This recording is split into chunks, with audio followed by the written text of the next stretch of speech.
welcome to LOA Today. I'm Walt Thiessen. I've been doing this podcast since September of 2012, and boy, are my lips tired. This is your daily dose of happy. We are so happy you decided to join us today. Indeed, we are. And I just got off doing a special edition, another Crypto Skeptic episode that'll be published around the same time this is being published. And Corey and I were talking about it before we got going here. And I got to tell you, I mean, it's a tough time for anybody who's invested in that market. But for those of us who are kind of looking from the outside in saying, yeah, okay, this is what we were warning you about, it's just fun to watch. So I don't like to gloat over somebody else's pain.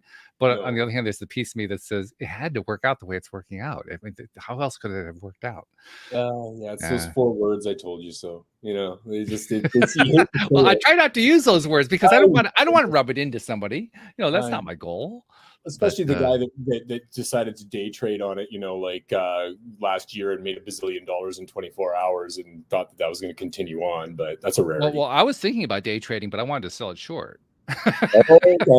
There you go. That might have been a good call. Yeah, right? I kind of wish I had done that one, you know. But, for sure, yeah. Wow. But anyway, Corey Lane Hilton. So first of all, this is our 3rd visit, and it's really good to have you back. We had so much fun the first 2 visits that we just had to have you back for a 3rd one. I don't know if you saw the promo that I wrote up for this, but we were laughing so much with our last visit that we almost peed our pants. So we had to have you back. Yeah, you know, and I don't, you know, there's no intent to make anyone pee their pants, but at the same time, it naturally flows sometimes, pardon the pun. It tends to work well. And I just actually, you know, it's funny, I wouldn't want to mention this right off the hop. Well, and I've done a lot of podcasts. I mean, I'm not going to deny it. I've been all over this podcast tour since I think January or so. And this one and actually Debbie's as well have both been like, I've met so many great people within your little community of this podcast. And it's really interesting because I had already met some people previous to being on LOA Today that you have on. Like as actual hosts. And so it was just very interesting to see Dan and see a few of the others that I knew before, but had no idea that you guys were connected. So, hey, the beauty of the podcast world, right? I mean, you know, well, not just the podcast world, the internet world. I mean, it has the interconnectedness, all the little threads just keep growing and building and increasing in number. And we really do find out how interconnected we are on this planet day by day. Yeah, you know, it's really interesting to me because, like, you know, obviously, if anybody wants to know out there, I'm a former male exotic dancer and author. I basically am a writing coach now that helps other authors out to write authentically. And I have a publishing company now that helps out through that whole process. If somebody's writing a memoir in particular, I like to really work with them to really help them out to really just find the best part of themselves to put out the best possible product that they can based off their authenticity. So there's a real great gratification that comes with that territory, right? But at the same time, like, you know, it's interesting to me because this is what I've done, but I've been on podcasts where it's been based on grief, for example. There's a great podcaster out of Australia that does one called The Grief Code. And I met this man, Ian Hawkins, through there. And you know what? It was amazing because I never would have normally jumped into that type of a genre. But I'm so glad that I did, because then I actually was able to have him do a session with me just one-on-one for free. He didn't charge me anything for it, but we actually dove really deep into my own personal past to kind of release some stuff that I didn't even realize that I was still grieving over. Right? So it's really a cool thing. Sometimes it just kind of happens just because you put yourself out there, you know? And I think that's I mean, we all have our topics. I mean, this is not only about law of attraction. We don't talk all that much about law of attraction. We bring it up occasionally, but the entire show is not about law of attraction. And I think this is kind of indicative of what happens with podcasts in general. Everybody has their little niche that they start with, but what ends up happening over time, especially if you do your podcast for a while, you kind of, you know, you work through the topic. It's like you've done it. Okay, so what do you do next? Well, you start stretching it out. You start kind of expanding out to the wider areas of life. And as you do that, you make new contacts with people. So that's how you ended up talking to a grief specialist on his or her podcast. And what you found was, regardless of whether or not they were into grief and you had this other background, you found ways to connect. Common ground. And that's what's happening. And I mean, podcasting is a big area where that's happening, but it's happening in all ways on the net. People are finding common ground with other people that they didn't know existed before. And they're not only finding the people that they didn't know existed before, they're forming friendships. They're forming Totally. connections that would not have existed. And then you end up with a male stripper on your show. Yeah, what more could you ask for?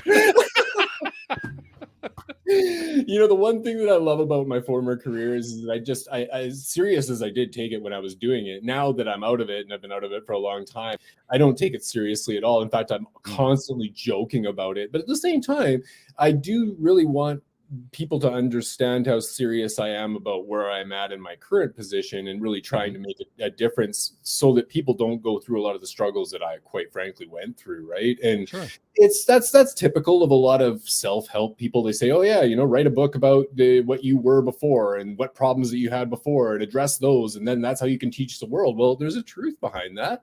But the thing that I found, really, I'm just rambling here, but the thing that I found is that a lot of people that say they should write a book, like, you know, I said that for years myself, oh, I should write a book. Well, a lot of those people, they actually are dealing with unworthiness because they're actually looking at themselves and they're saying, oh, well, my story has no value. Nobody's going to be interested in what I had to say or what my past is. Why would anybody care about that? And I actually said that about my former career. I think we all have at one time or another. I mean, that's just part of growing up a human being. Yeah, for sure, right? It's that self-doubt thing and the inner critic that's constantly in your head. Right.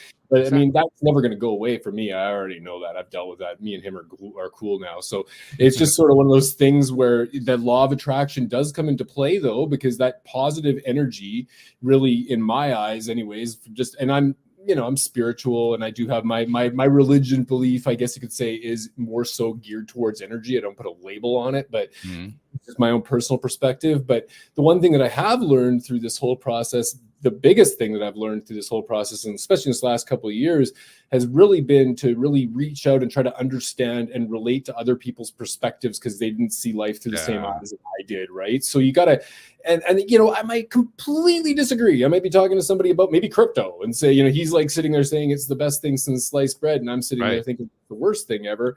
But I want to understand why he thinks that way. Yes. And so, but for people that drive me the craziest are those spin doctors that never get down to it. They just sit there, they keep spinning away from your question, and then you're in the news. They're typical of this. They always let them just spin away.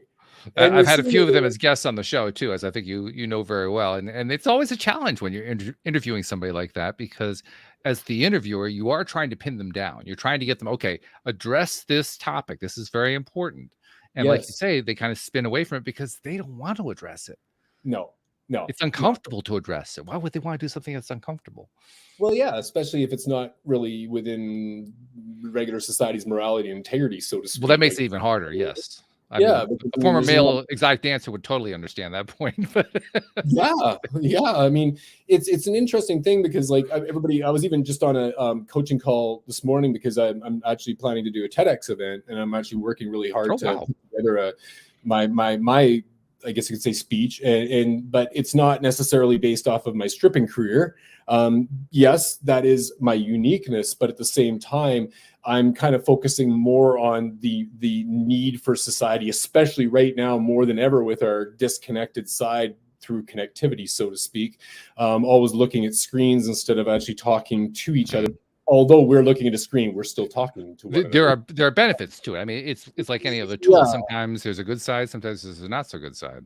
Yeah, but the thing that I've found that I've been able to really help a lot of my authors out with now is just basically that when it comes down to having that personal connection with somebody, each person, whether there be an author or yourself as a podcaster or whatever, you have your own unique set of core values. You have your own unique set of feelings that are associated with those.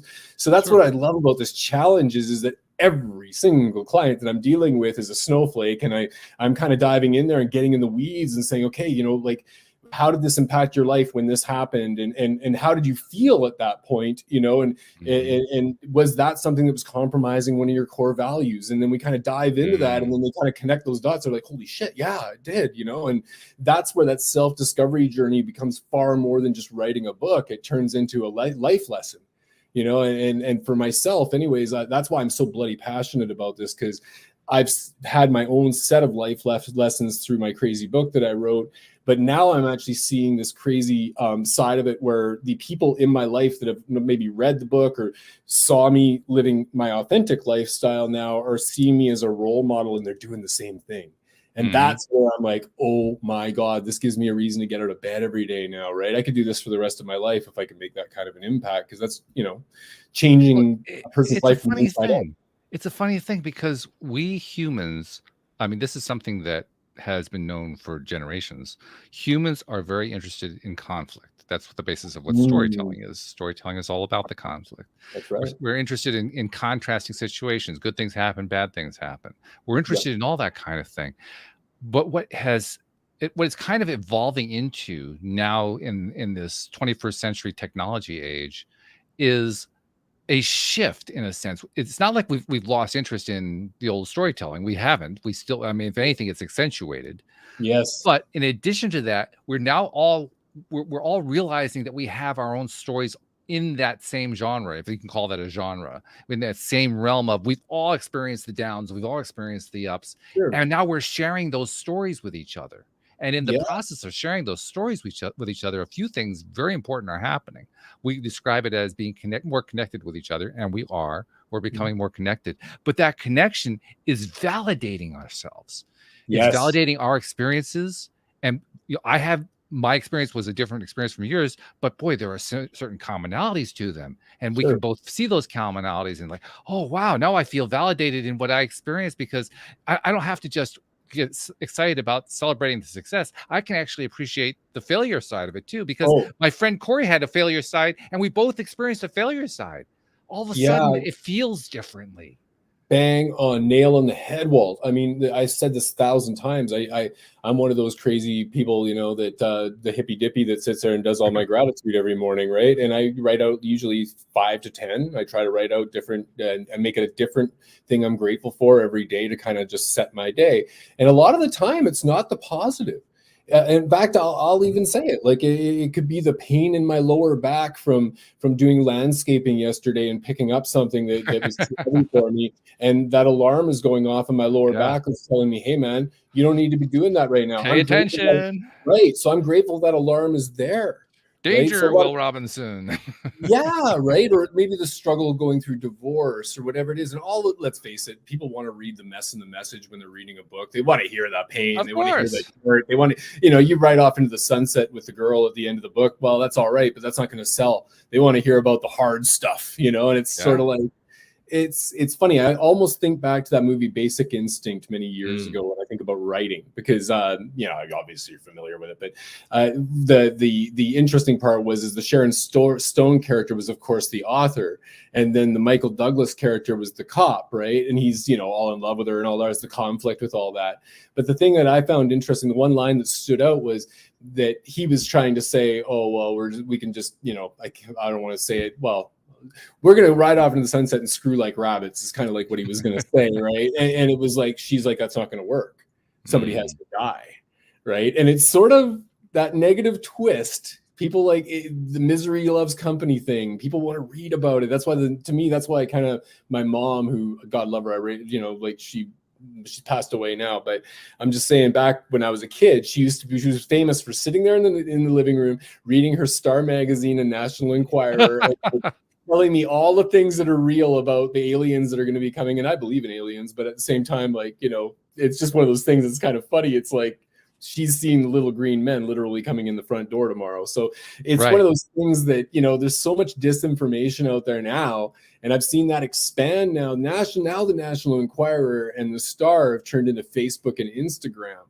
And, that's a good way of describing it, actually. Yeah. And also a couple of news organizations in particular, which I don't even want to go into, but I'm just saying, it's like that has actually given us this false side of society where it's kind of like, I just kind of see it like a lot of the things that a lot of people get away with now or I should say maybe not get away with now because a camera's right in their face. Back when I was being born, that camera wasn't in our face. Right. So I wonder, when you think back to Nixon or you think back to JFK or the scandals that happened in that era, was that just scratching the surface? Like if we had the technology that we have today, what would that story be like? Oh back God, in yes. the day, Well, right? now you're swinging into my wheelhouse because my background was political history. I mean, Okay, okay. the answer to your question is a resounding yes. That is just Yeah, scratching the surface. That was truly business as usual. I mean, it came yeah, to the forefront and came to the public consciousness in a way that it had never done before. that's But that right. was that. I mean, look, if you really want to actually freak yourself out about this kind of thing, read up on the political powerhouses of the 19th century. Read about Oh, Tammany Hall in New York, for instance. I mean, really? it'll scare the daylights out of you. It'll make you sick to your Wow. stomach, but you'll say, "Oh my God, Watergate was a walk in the park compared to what some of these guys were doing." Yeah. Yeah, and that's why you're kind of seeing. Like I said, I'm not going to talk from political ideology here because I don't want to piss off one side or the other because we are so tribal now. Oh But at the yeah. same time, it's kind of like you're kind of seeing that kind of stuff kind of bubbling up right as we're speaking right now in a lot of Mhm. ways, right? Like you can only pull that bullshit lever so long, and then eventually something's going to come and bite you. And I just have a funny feeling that zit's coming to a head here pretty soon. So, Interesting way of describing it. Yes. I had a guest on just yesterday, I think it was, who made a really interesting point where it was a different conversation entirely. But he was involved in creating a lot of the reality TV shows. okay. His career, he was a talent exec with MTV, and he Oh, was involved with like a lot of the Real Housewives type things. He was involved with the Ozzy Osbourne show that I can't remember oh, what they called cool. that one. Yeah, yeah. Um, and he made a very interesting point. He said that Ozzy Osbourne was originally supposed to be a food show. It was supposed to Oh, be making food because Ozzy likes to cook food, yeah. and they got away from that and did it the way they ended up doing it. But one of the reasons they were going to do that is because in their massive research that they do, they found a data point that said that when there's a refrigerator shown on camera, the viewers want to know what's inside the refrigerator. Wow, that's Isn't that interesting.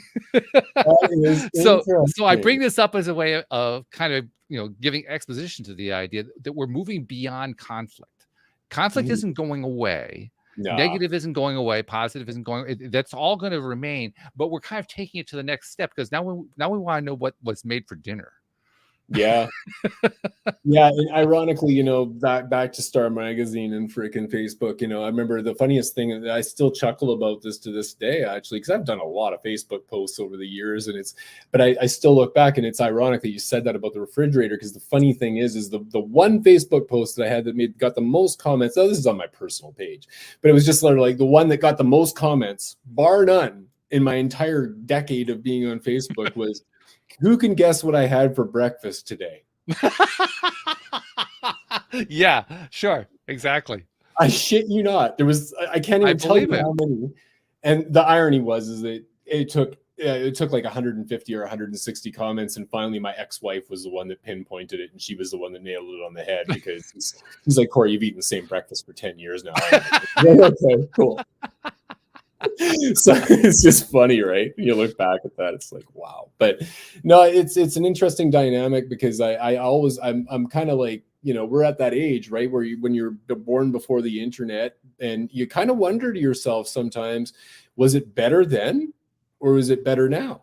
Because there's an aspect of it that in my eyes is kind of like, it is kind of better now because yes, the corruption and all the stuff kind of bubbles up to the top because it's right in your face all the time, and there's certain things but that same tool is being used for so much disinformation on the other side that it's almost like it's that double-edged sword, right? It's like, I don't know. To me, Well, I think, one of the people listening in the live stream, Jeffrey, who's one of our longtime listeners, he raised a question in this regard. He says, "Have we experienced conflict fatigue?" yeah, I'd say so, Jeffrey. Yeah, I'm definitely over it, to be Mhm. honest. That's why I'm working so hard to make it so that my little bubble in this world is kind of not being so tribal, so I can kind of say to those people that I love, like there's some people that I think are so cool. I mean, I lived in the States for over a decade, and I love so much about America, even though I live in Canada. Like but I've honestly had times where I've looked at myself and thought to myself, my God, I'm more patriotic than half of the bloody Americans down there. And they're the ones that are sitting there claiming patriotic all the time and waving the flag, saying they're the best country in the world. And they are in a lot of ways the best country in the world. But I don't know. I'll be honest with you, Walt. I've been living back here in Canada for a long time now, and I hate to tell you, but we're a lot more free up here. I love it. That's We're a great. little more free up here. I love Between it. us. I don't want That anybody is else to find funny. out. You Well, know? we won't. Well, we'll whisper it so that the word doesn't get out. Yeah. Yeah, but Canada's not far from freaking perfect. Let's just put it that way. I got a lot of gripes I can say about Canada too, but you know, that's the thing, man. Is that I kind of look at it like when I think back, like and think back through all the generations of politics that I've seen through God my entire life, whether it be here in Canada or the States or wherever. Generally, I've never met or even heard of a perfect politician that actually does everything the right way. Everybody's got some gripe about something with some politician out there, and so we're so at that point where this person farts in the wrong direction, and it's like banish culture, you know, cancel that person completely because they did that, and it's like whoa, like it's okay to be wrong, you know, like you can accept being wrong, and you know, and I think to tell you the truth, it takes more of a man to actually accept that they're wrong and say, hey, you know what, I made a mistake, whatever. But you just never see that because it's a sign of weakness. And to me, it's like, no, not at all. Like, There's a phrase though. There's a phrase that's been around for many years, generations, and the phrase is growing a thick skin. It's usually used associated with sales. It's often used with a lot of different kinds of fields of business and employment. But it also applies outside of the business world. Very often, it's involved with dealing with your own family members, or it could be a very close friend you've been friends with for years, and the friend is kind of moving in the wrong direction compared to you, and he's giving you a lot of grief that he wouldn't normally have given you, and got to grow a thick skin. Well, that what we're really saying with growing a thick skin is getting to the point where we're not letting what other people think about us get through and affect us negatively. I mean, not that we're ignoring it. It's there. We're aware of it. We're taking note of it. We're just not worried about it. We're just saying, I'm not going to get excited about that thing. And that's a mental process that you learn. It's not something that you're necessarily born with. It's something that you acquire over time. But it's a very beneficial process. I think that's exactly what's going on online in particular, but also with the broader community. I think people are learning to grow thicker skins. And the thing is, when you're growing a thicker skin during that process, stuff hurts because the skin isn't thick yet, but it's getting there. I'm that guy that stands on the outside and goes onto Facebook and doesn't make any comments, and I just scroll down through the comments just to look at what everybody's saying, and I just shake my head sometimes. My skin's thick, but I don't even want to dive in that pool because like I got better things to do with my day than argue with some kid that's 12 years old pretending to be 25 right now. So like, you know, you don't know, like, again, it's just, to me, that whole thing is just so impersonal, and I may be old school, and maybe I like a phone call instead of a text. You know, maybe that's just because, you know, texts are impersonal and can be so taken out of context so easily. And, you know, I've had it happen myself, right? Even sometimes if I shoot a text at somebody now, I'll actually, believe it or not, if it's something really important, I'll shoot it to myself first to see what it feels like to actually take the text.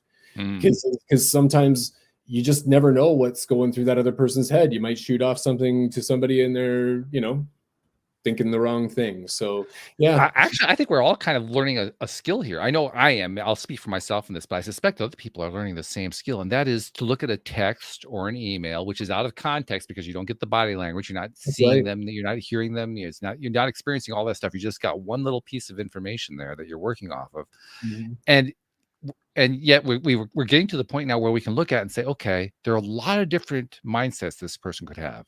What are some of them? If I can identify what they are, I can kind of accept where they're coming from. I don't have to agree with it. In many cases, I definitely don't agree with it, but I can accept it. Like, well, you know, they're having a bad day. Their mom treated them badly. Their spouse treated them badly. They treated the spouse badly. They kicked the dog. I mean, there's all kinds of possibilities, and we can kind of infer from many messages that we receive what's going on, and we might even be wrong.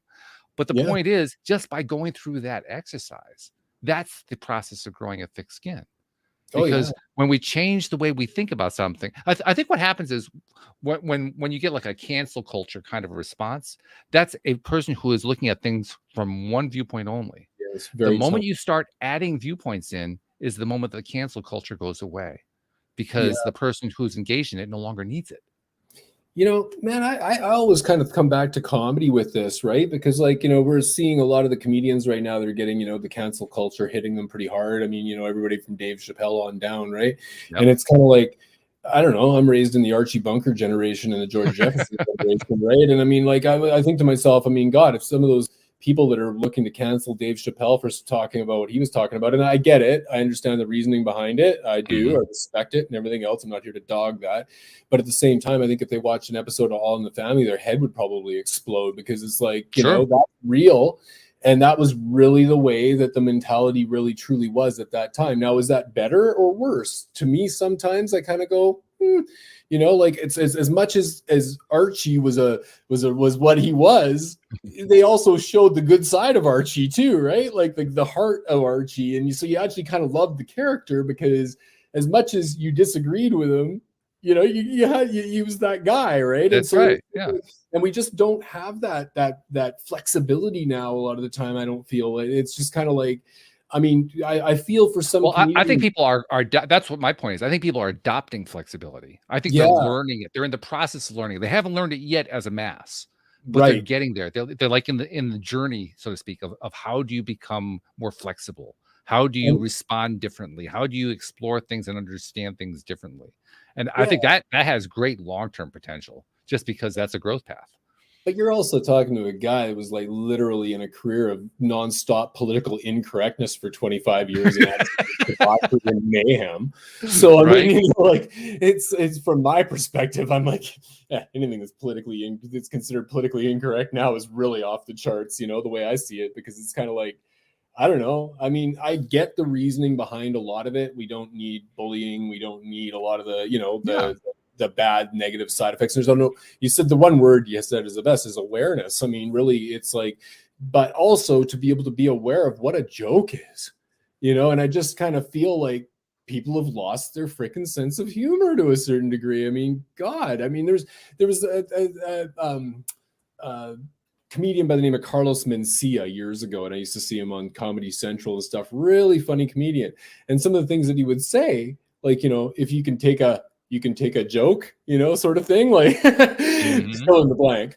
That's right. You know, it was one of those things that the whole audience howled and everybody thought it was all funny, but at the same time, now that same statement would be considered just, you know, you're running down this segment of society basically, and it's kind of like, no, it's a joke. Like, you should be able to take a joke to a certain degree. And again, I'm a kid. I was a guy that was bullied in school, so you know, to hurtful things is a little bit different. But I don't know. To me, I just miss that side, because I'm a guy that loves going and seeing stand-up comedy, and I think it's a dying breed right now. It kind of sucks.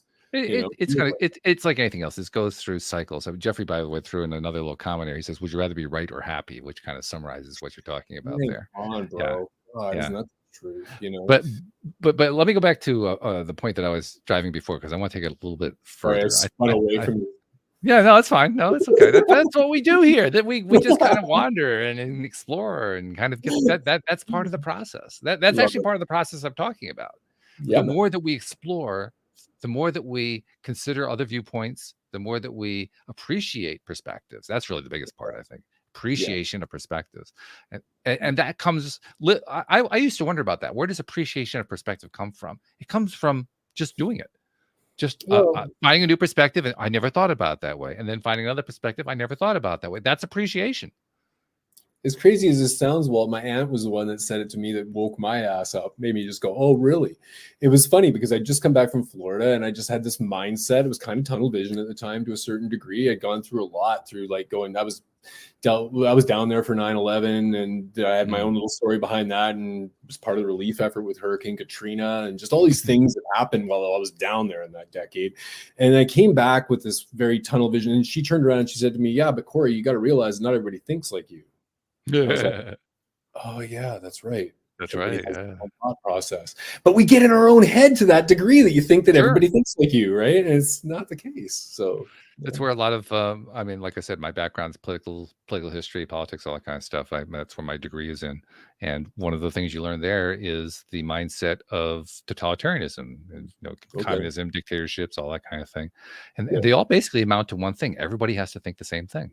Mhm. That's basically what they come down. I mean, yes, they all have their agendas. They all have priorities that they're trying to push. But when you Control. boil it down to the lowest level, they all want everybody to think the same thing.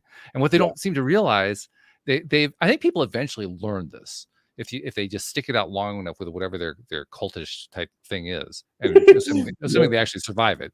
Mm. That's a long assumption, I grant you. But if you can work your way through the whole thing, they actually get to the point where they realize, if everybody thought the same thing, this would be a really boring world. Oh yeah. And when you recognize that, all of a sudden the whole cult thing starts to fall apart. The whole one thought for everybody starts to fall apart, and you start to appreciate the diversity of thought. You start to Totally. appreciate the value of, I don't have to like what it is that you're saying, but I can get something from it. It's funny, Walt, you say cult following, and I was on another podcast with a very interesting podcast host. I'm not going to say her name, but she's a very, very, I guess you could say, famous adult industry actress. Okay. All right. That gives us a clue. Yeah, she said the funniest thing, and I just chuckled. She said, well, pardon my French, what? She goes, I'm still single at 49 years old. And she's like, even Charles Manson was able to get married. Okay. Interesting perspective. Right? I thought, wow, that's pretty hardcore. But at the same time, like somebody that's actually, that off the charts, like, and you think to yourself, I'm kind of normal over here, and I still haven't been able to find happiness in a relationship. But even Charles Manson, who was that tunnel vision about his cult following and everything, even he was able to pull it off. So what's wrong with me? It's just funny. I just chuckle about it because you get to this age. I mean, I'm 52 now, and I've gone through one marriage, and I probably will be my last one. You just never know. But it's just kind of like I for once, actually, this is the weirdest thing is now that I'm single, I only have 2 really or 3 family members that I even communicate with anymore. So my life's been kind of isolated in this last couple of years in a lot of ways. But the funny thing is through that process of detaching from everything and actually not really caring so much about what other people think anymore. And I'm kind of like going, whatever it takes to just do my dream. If I've got to go work at 7-Eleven to make the money to be able to make this happen, I'll do that. I don't really care what anybody thinks anymore. Whereas I used to always be so worried about what everybody else thought. And I think that we really get that way a lot, especially again with our airbrushed world in social media. Oh, my hair is messed up. I can't, put a picture on social media because I'm not perfect. And it's kind of like, I don't know. I just come back to that a little bit where it's just that whole mentality of basically just wanting to please others and not taking the time to really work on you. And that really comes back to, I really believe, especially in this time where we're coming out of a pandemic, or we're still in a pandemic, sort of coming out, whatever the hell we're doing. And at the same time, it's kind of like, I feel like that there's been a bit of a gift with that whole situation too, where it's given people a lot of time to take that step back and go, hey, maybe I really do need to start working on some things about me that have been holding me back from my true potential, or maybe blocks that I've had, or whatever it is. And the people that have utilized that time are going to come out the other end of this, I believe, having a far better quality of life. Because I think that for myself, I feel like I have a better quality of life now because I'm good with my authentic self. And when you're an open book and you got really nothing to hide, and I mean, I pulled every freaking skeleton out of my closet when I wrote my book. I mean, they all just came flying out of there, so now that they're all out, I don't know. I just don't, it's like a weight just went right off. Yeah, sure. Weight that you kind of knew it was there, but you really didn't know what it was. And then it came off. You said, oh, wow. Yeah. Okay. I wish I'd done that before. I didn't know what it was, but I'm glad it's gone now. Yeah, my coach at the time, Diana, she said to me, I remember she was saying to me, because I was having this real harsh block actually, and it was really weird because I always said to her, I said, I can't tell you how many times in my lifetime that I've felt like I'm climbing a mountain, and I get to the 3/4 mark, and then some boot comes and kicks my ass back down again, and I'm like, I'm gonna walk back up the bloody mountain again. I can't remember how many times this has happened to me. And I said to her, I feel like there's a weird subconscious block in here somewhere. And it's like I've kept blaming it on family members from my past and always passing this off on something else. And I'm really just trying to figure it out. And she said, she goes, well, what was it that maybe was it somebody that was close to you in your life that might have said something to you that affected you? And I said, yeah. I was like, it was pretty young when my grandmother who raised me turned around and said, you're a follower and you're never going to be a leader. I think I mentioned this on one of your other podcasts as well. Yeah. But it was very interesting that particular, just that statement, and what she did was she flipped the whole thing right over on me and turned around and said, well, hey, your homework tonight is to actually make, first off, define what a leader is. And I told her what my definition was. And then when she turned around and said, well, now give me a time when your grandparents who raised you were leaders in your life. And when she actually did that and actually showed me that my grandmother, who, God, she was an amazing mother. She did everything in all the mom role, but she really wasn't a leader. And so when she defined that to me and threw that back in my face, it was amazing because I realized it wasn't about me. Right. And when I realized that was where the block went, gone. Yeah, and that's very cool. Weird, so it's connecting those dots. And so that's why I love so much doing this for other people now as well, because those are those dots that you don't even know are there. Right. Yeah. And so it's cool to see that process happen. So at the end of the day, when somebody writes with me, they're not just getting a great book, but they're actually getting something that changes their whole perspective as far as the way they look at their failures or maybe their mistakes in their past, or maybe even their things that they've done really well with. It gives you a different perspective. Right. And so by connecting those dots, that's where I became that role model that it's just changed everything. Right. And I never dreamed I would be doing this. What you're actually describing, from my perspective anyway, is the growth process. I mean, that's really what your story just illustrated beautifully. And it did it in a real feel environment, because everybody can identify with, a grandmother or a parent figure or somebody who played a major influence in their lives. And they found out later on that part of that influence really wasn't appropriate for them, or they had to switch it around or flip it or something like that. Everybody can kind of identify with that on one level or another. I see that growth pattern happening so often now. Probably part of that is because I do a podcast where I interview all these people who have been on these life journeys and have experienced all these crazy things happening. And they were close to suicide, or they lost everything or whatever, and then they turned it around. They had a big, so you interview enough people like that, you're going to see a lot of growth going on. But I'm also seeing it in the wider society. I'm seeing it. You mentioned the Facebook groups, right? You can look at the Facebook groups. You can look at the commentary, and you kind of shake your head. I do the same thing. I shake my head looking at some of the stuff that people write. I'm just here for the But even in the head shaking, I can also look at some of those same commentary and realize I can see where that person did some growth there. I can see where this person did some growth there. This person's doing some growth right now. This person's approaching the growth. They haven't got there yet, but you can see they're like 2 steps away from it. I'm seeing it all over the place now. So again, I think perspective really is a big piece of it. What are you looking at?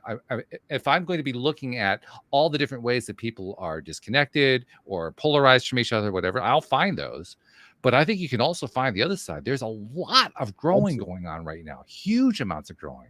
And again, that's the internet showing us this in a way that we never would have seen before. I truly believe that we all agree more than we disagree.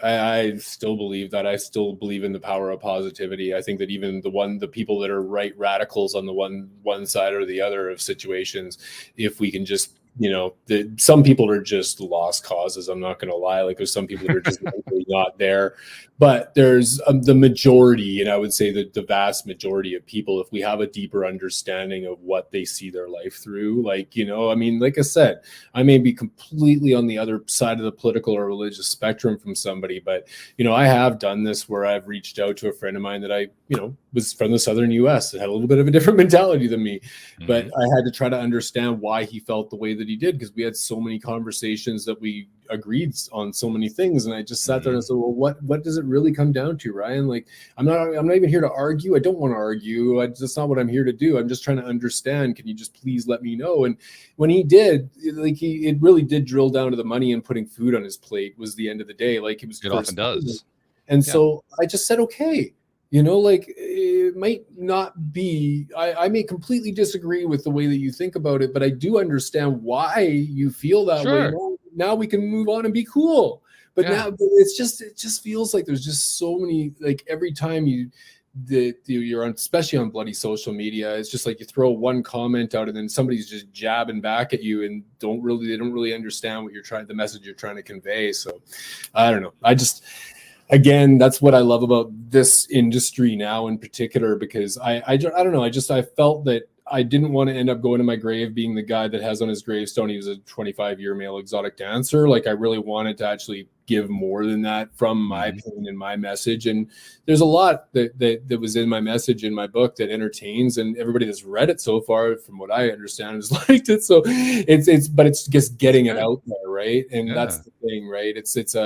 So I'm now going on a book tour. It starts this weekend, so I'm traveling. Really? Yeah. I'm actually doing my town here, Kelowna, here in British Columbia, and then on the Sunday I'm going to Penticton, which is about an hour away, and then each weekend throughout the summer I'm just basically going down to the coast and Vancouver and hitting all the, like, our Barnes and Noble is basically Chapters Indigo, so that's where I'm booked for all of them. So yeah, I'm just out there doing it, because the bottom line is that you can sit there and play like Jimi Hendrix in your freaking basement all day long, but unless you get that out there to the world, nobody even knows who the hell you are. So to me, I'm just in my own way. Maybe it's a little bit old school, but I'm just getting out there and doing some book signings.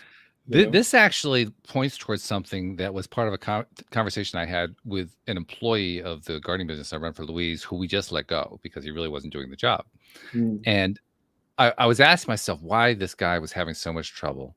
And I finally concluded what I kind of had assumed all along, but I realized that my conclusion really was valid. He just didn't love the work. He didn't love it at all. He really disliked it, and I knew what he wanted to do. He was a college student. He was basically doing this as a summer job. And what I had asked him during the interview, what are you pursuing your college career in? And he wants to be in marketing. And so I knew that much about him. So on the day when I'm taking the tools back and firing the guy, I said to him, "Do you mind if I ask you a question?" He says, "Yeah, all right." And he's kind of, he's pretty sullen and all that, but he's willing to hear what the question is. So I said, "Why do you love marketing? Why do you love the idea of doing a career in marketing?" And he brightened up and he said, "Well, it's because I like the idea of being creative." Yes. And I said, "Okay, that I can understand that. So what have you done toward getting into the creative field, of getting into the marketing field? Have you tried to pursue that?" "Well, I was planning to do an internship next year." I said, "Do it this year. Yeah. What are you waiting for? Jump." And then I said to him, "Don't pursue the money, pursue the love." Yeah, that's the truth. I spent so many years pursuing the money. It was the biggest mistake I ever made in my life. And now that I understand the difference, I want other people to know. So I actually took advantage of an opportunity to tell somebody who needed to hear, go after what you love. And the reason I say that is that's what you're doing. You're doing this book tour following your love. Now, let's be honest, going into bookshops where this isn't like, Dan Brown releasing his latest novel and there are people lined up in the streets, right? You go into bookshop, nobody even knows who you are. There's probably nobody even waiting for you there. So it's kind of an ego tester to go do this kind of thing. You love what you're doing so much that you don't even care about that. Oh yeah. And on top of that, I'm going to walk around in the bookstore in a G-string. Are you really? No.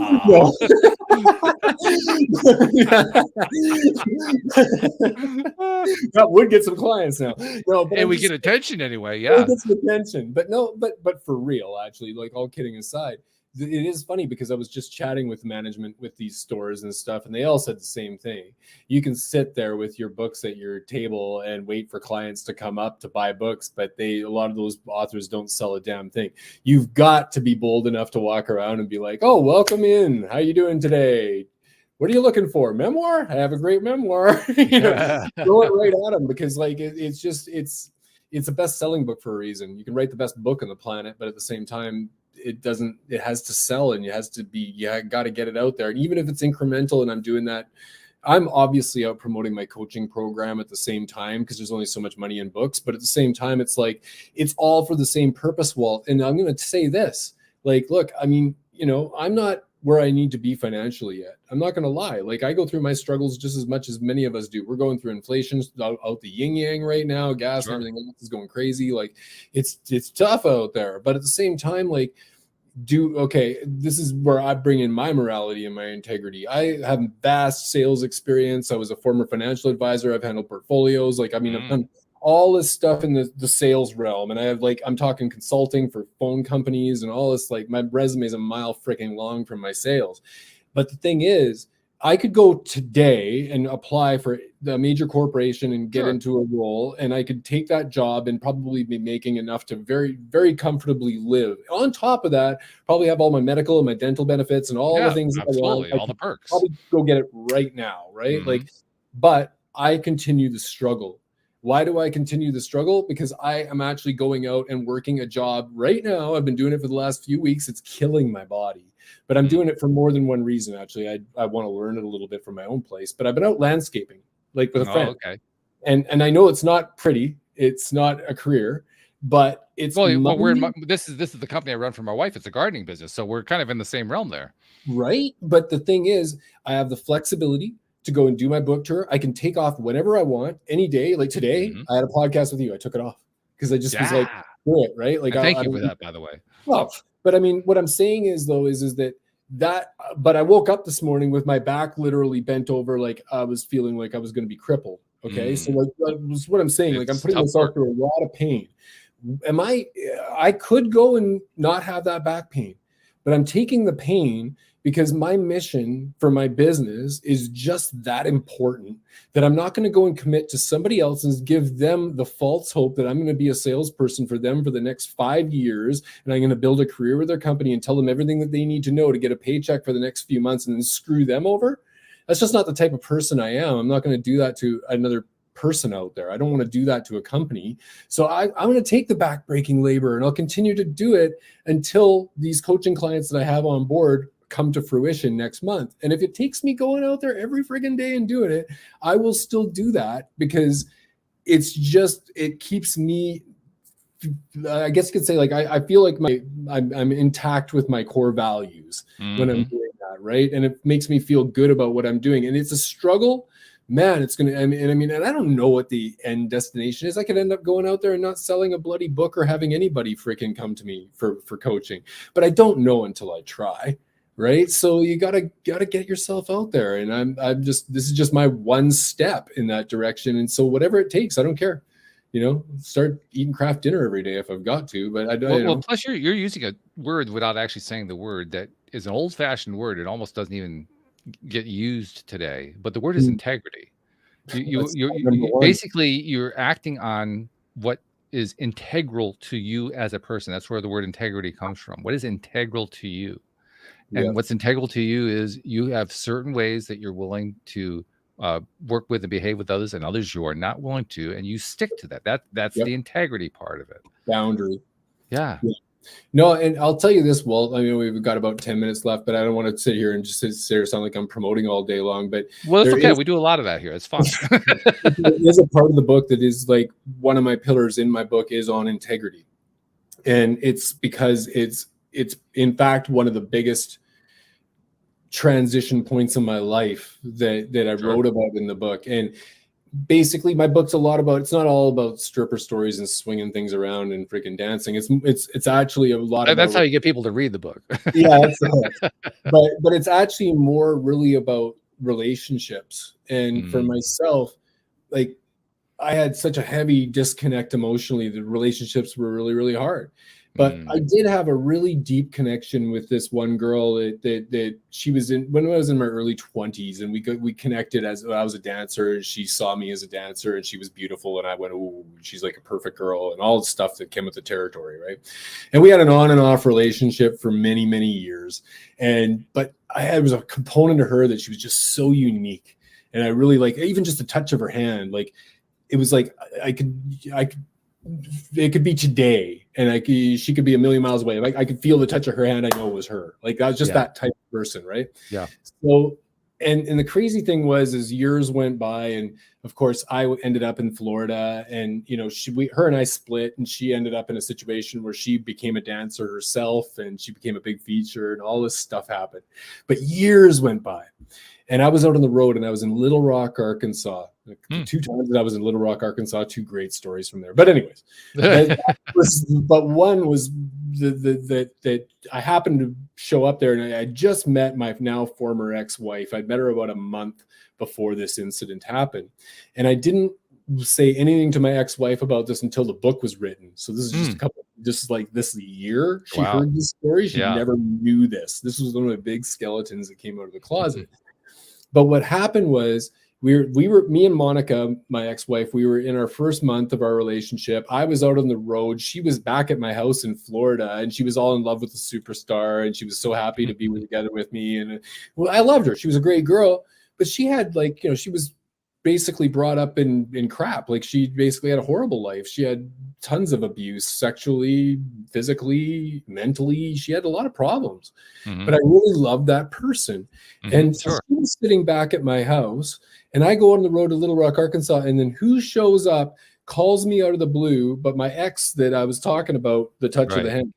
So she calls me up and she's like, I don't suppose you'd happen to be working in Little Rock, Arkansas tonight. And I was like, yes, I would be happening to. And she was like, oh, okay, I'm going to come down and see you. So she shows up at my show, and she's just working down the street. And all of a sudden we're back connected again. And she's kind of wanting to form a relationship with me. And she literally like threw it out at me.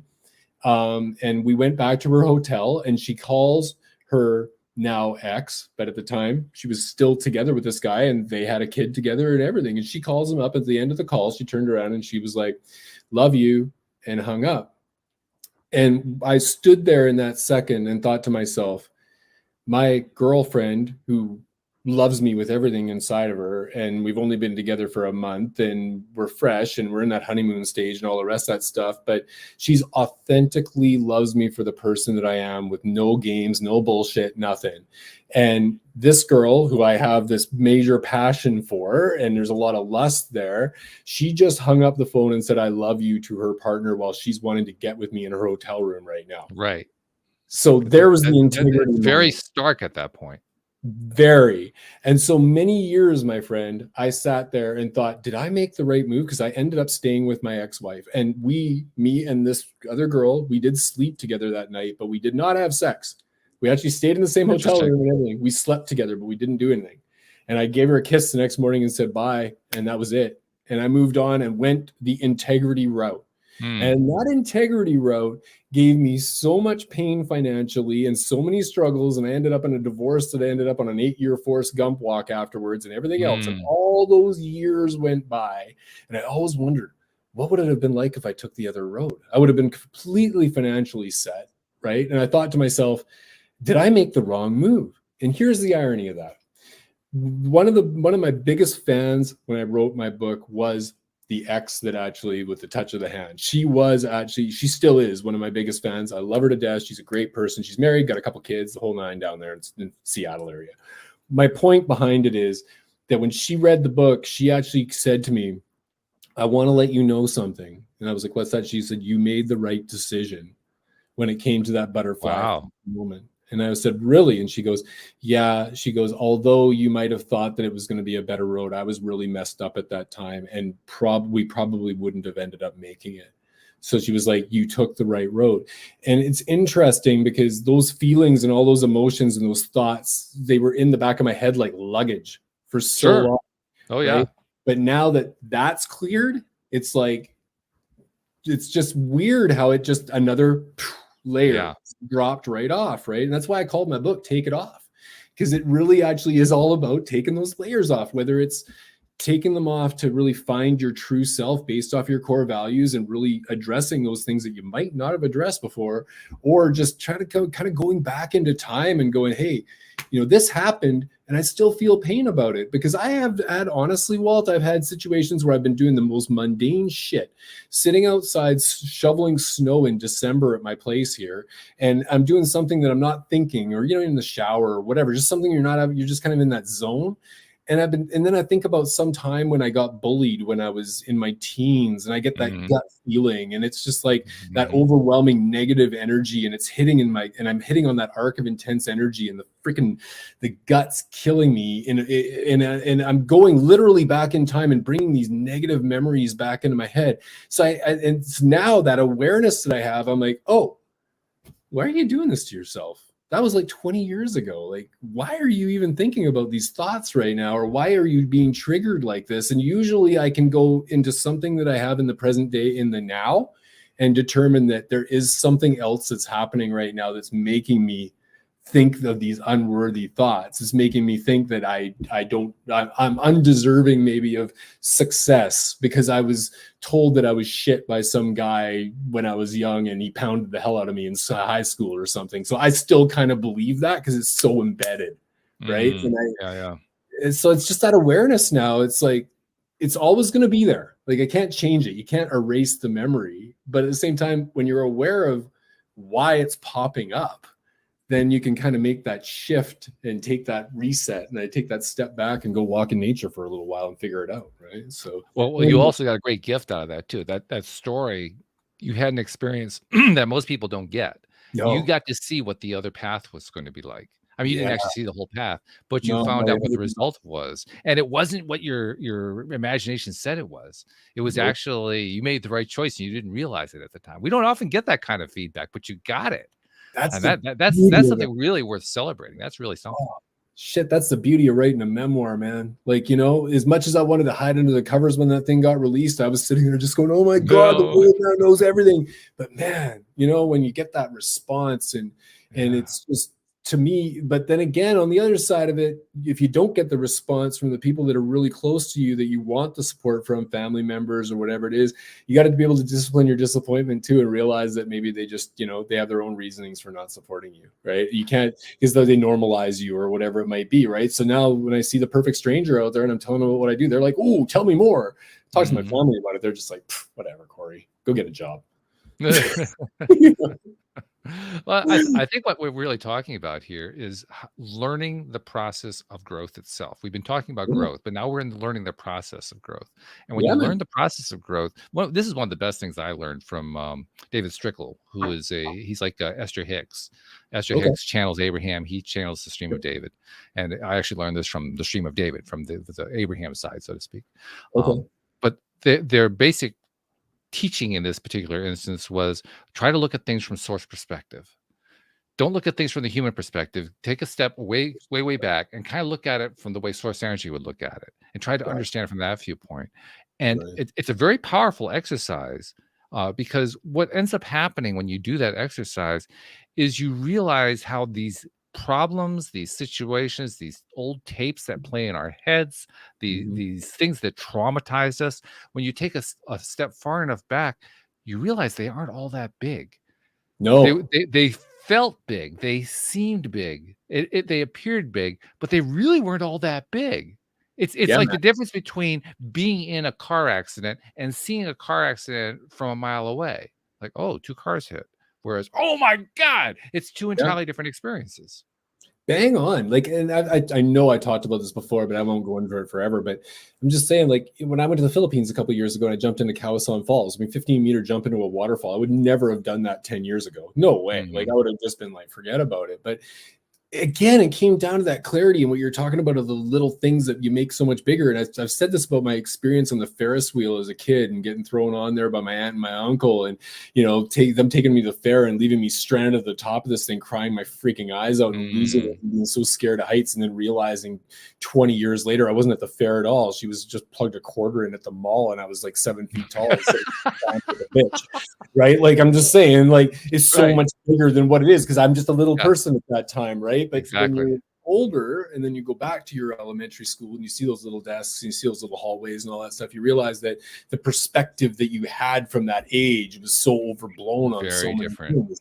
And I always kind of come to that because it's really, it did make a difference for me because, like, when I think now, like, about, you know, what where I'm my fears right now, like what I'm maybe scared of as far as, you know, the inner critic saying maybe you're over your head or whatever it is, and all those things that keeps hitting you all the time. I got to realize that I have growth to do still, and I got to go and jump. I got to expand it. I got to get out of that comfort zone because that fear is not serving me in any way, and all those memories, whether it be bullying or all that shit, is not serving me in any way. And it's my obligation, not only to myself but the people that are around me, to make sure that I become the best version of myself, and I'm not projecting off negative energy unto them, because that's what I've done before in my past as well. You know, like just having a shitty sales week or something and slamming my desk with my headset, freaking out, blaming everybody else for my problems but me. You know, so I don't know. Anyway, I can go on for days on this subject. Jeez. Well, I'll tell you what. I mean, in the like last show, it was all about the laughs because, well, first of all, you were telling us all these really wild stories and somewhat raunchy stories too. First time, it was getting to know who you were and all that. This time, we're getting to know more about your practice and what you're doing with your clientele and what you're doing with yourself. And so this has been just like another different but wonderful experience. Wow. So Dude, thank you for joining us. Every time we've done this, I'm like, as soon as we get done, I'm like over to your calendar and I'm like, Can we do it again? I'm serious. You and Debbie, you guys both have great podcasts, and I actually I truly enjoy jumping on with you guys. I feel like I'm literally sitting there in space with you. So no, it's great, man. Like all the way around. And I enjoy doing podcasts in general, but each one, you know, has a little bit different, but we just have such a casual vibe that I just truly enjoy every minute of it. So I took the day off. Screw it. Yeah, I love it. This is great. Excellent. Well, we're looking forward to the next time you're going to be on the show. It's going to be a great thing. I'm really sure. Yeah. Well, yeah, man. And, you know, like I'll throw my little pitch in there as well. Takeitoff.ca. Go get my book. It's actually the great thing is that overpriced bloody paperback. You don't have to pay all that money for it anymore. You can get a Kindle version. Get a Kindle. Yeah, there you go. At least you don't have to spend the money on the bloody thing. But yeah, just the price of shipping and freaking printing and everything right now is so ridiculous. And if you're trying to send from Canada to the US, oh God. Yeah. You don't need that. Don't need that. No, well, thank you very much. This has been great. And thank you to our podcast listeners everywhere. Thank you to the live streamers as well. We'll see you all next time here at LOA Today. Goodbye, everybody.